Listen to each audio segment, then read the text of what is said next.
How to delete Instagram chat from both sides. Hello everyone, I am Bishaka and welcome to our channel. Now let's get right into the tutorial. Instagram allows its users to delete the conversation from both sides without leaving a message that the individual deleted or unsent a message. So to do that, open Instagram and then go ahead and open the messages tab. Once you have opened the messages tab, go ahead and select the individual from where you want to unsend the message.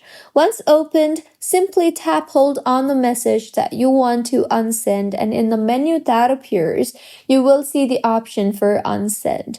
So tap on the unsend option you see there, and with this, as you can see, the message has been unsent without leaving a message that you deleted a chat.